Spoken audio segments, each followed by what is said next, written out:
You walk into the dealership with the full amount sitting in your bank account. No loan needed, no monthly payment, nothing hanging over you for the next 5 years. The salesman greets you before you're even through the door, clipboard already in hand. And before he's asked what you're looking for, you tell him, cash buyer, ready to move. You think you just said the most powerful sentence in the entire negotiation. You didn't. You said the one sentence that cost you the most money before you've even sat down. Here's what nobody tells you walking in. The moment you say the word cash, the dealership hears something very specific. They hear that an entire category of their profit just disappeared from this deal. And what happens next isn't generosity, it's the opposite. Nothing about it feels hostile in the moment. The tone barely shifts. The smile stays exactly where it was. But the flexibility that would have been there 10 seconds earlier is already gone. And you won't clock it happening because it's not designed to be noticed. We've all been trained to believe cash is leverage. Pay cash for a contractor and you get a discount. Pay cash at a farmer's market and sometimes they round down for you. So it feels natural to assume the same logic applies at a car dealership. Announce the cash, watch the price drop. But a dealership doesn't make its money the way a contractor does. And once you understand where their actual profit comes from, the entire cash strategy falls apart. The sticker price and the negotiated price are only one piece of how a dealership earns money on a car. A large portion of their profit doesn't come from the vehicle at all. It comes from arranging the financing. When a dealership sets you up with a loan through one of their lending partners, they get paid for making that connection. It works the same way a travel agent earns a commission for booking your flight, whether you ever notice it or not.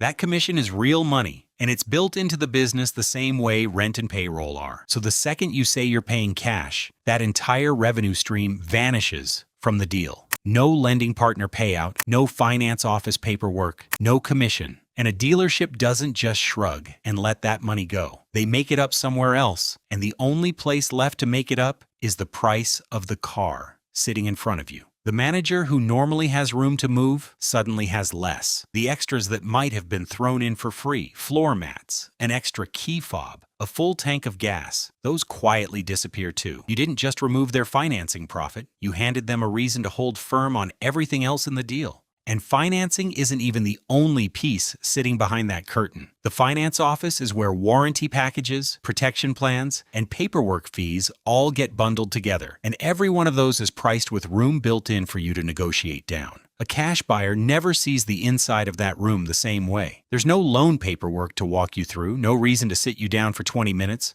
So the whole conversation gets rushed or skipped, and any room to negotiate those extras disappears along with it. You're not just losing leverage on the sticker price. You're losing an entire stage of the deal where money regularly gets negotiated back in your favor. Now here's where it gets interesting because the fix for this isn't lying to anyone. Nobody is asking you to say something untrue. You're simply choosing when to reveal information that isn't actually required until much later in the process. There's a real difference between deception and sequencing, and the entire strategy lives inside that difference. Dealerships know people try to play this quietly, so they've built small checkpoints into the process specifically designed to figure out who's financing and who's planning to pay outright. The first one shows up before you've even talked to a salesperson.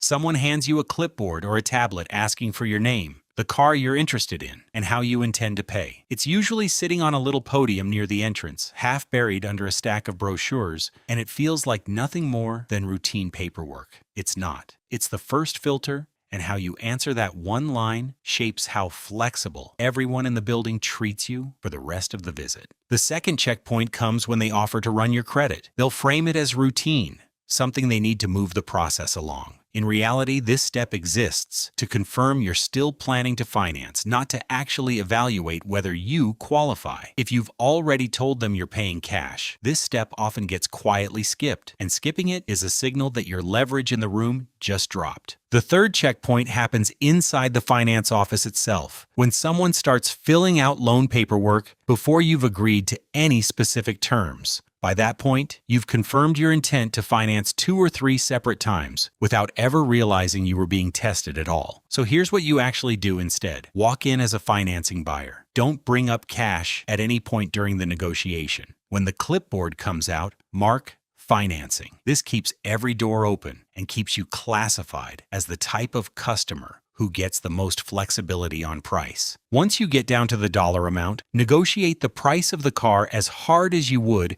if you genuinely plan to finance it. Use the fact that the dealership expects to recover their margin on the back end to your advantage. That expectation is exactly what gives you room to push harder on the number that matters most, the actual purchase price. When you reach the finance office, this is where the entire strategy either pays off or falls apart. You'll be offered an extended warranty, some kind of protection package, maybe a paint or fabric treatment. You don't have to take any of it, and you don't owe anyone an explanation. A simple, "I'll pass on that one," is a complete sentence. Decline each add-on calmly and move to the next line on the page. Before you sign the loan itself, ask one direct question. Is there a prepayment penalty for paying this off early? Most standard auto loans don't have one, but you want that answer before you sign, not after. If the answer is no, you're clear to move forward with confidence. Sign the loan. Drive the car home. Then pay off the entire balance within the next week or two, using the same money you walked in with. You'll have gone through the financing process on paper, which kept your negotiating power intact the whole time, but you land in the exact same place you would have with cash, minus the money you would have lost by announcing it too early. There's a bigger lesson buried in all of this that goes well beyond cars. The information you volunteer at the start of any negotiation shapes how the other side treats you for the rest of it. Wanting to avoid debt